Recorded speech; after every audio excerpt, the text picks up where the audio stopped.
For the first time since the 1990s, gold has quietly overtaken the US dollar's government bonds to become the single largest reserve asset on Earth. The people who print money are trading it for metal, buying more gold than at any time in half a century, and they're doing it at record high prices.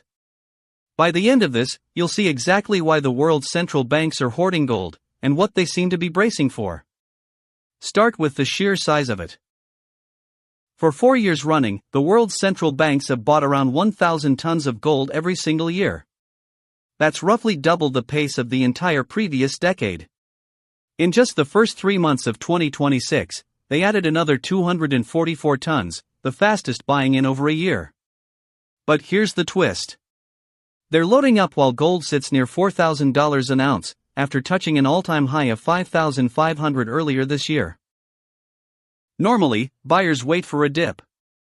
These buyers aren't waiting. And it's changing the shape of global money. According to the European Central Bank, gold now makes up about 27% of the world's official reserves. US Treasuries, the government IOUs long treated as the safest asset on the planet, have slipped to 22%. Gold is now number one, and the gap is widening. The twist? The very institutions that manage the dollar system are the ones quietly moving out of it. So why gold, and why now?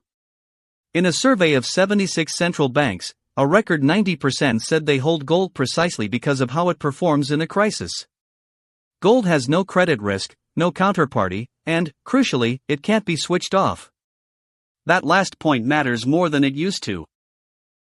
When one country's overseas reserves were frozen in 2022, every central bank learned the same lesson overnight. Money parked in someone else's currency can be blocked. Gold sitting in your own vault cannot. The safest asset is no longer a promise from another government. It's a bar of metal you physically control. And it's not who you might expect. The biggest buyers aren't the old Western powers. They're emerging economies: Poland, China, India, Kazakhstan, Brazil. China's central bank has added gold for 20 straight months, pushing its hoard past 2,300 tons. 74% of central banks now expect to hold fewer dollars within 5 years. The twist? This is a slow, deliberate shift. No announcement, no drama, just a steady, month-after-month move from paper into metal. So what does this actually tell us? Central banks are the most conservative money managers alive. When they all move the same direction at once, buying gold at record prices, trimming the dollar, citing crisis after crisis, it's less a bet and more a hedge. They're not predicting the end of the dollar. They're insuring against a world where trust in any single currency can crack. And while they diversify into gold, the cash in your pocket keeps quietly losing purchasing power, year after year. Here's the one big takeaway. For the first time in a generation, gold outranks the dollar's bonds in the world's vaults, driven by crisis-proofing, de-dollarization, and lessons that can't be unlearned.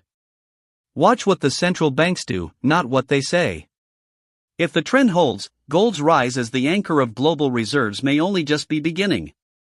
This is Empire Files, one money story at a time. Subscribe.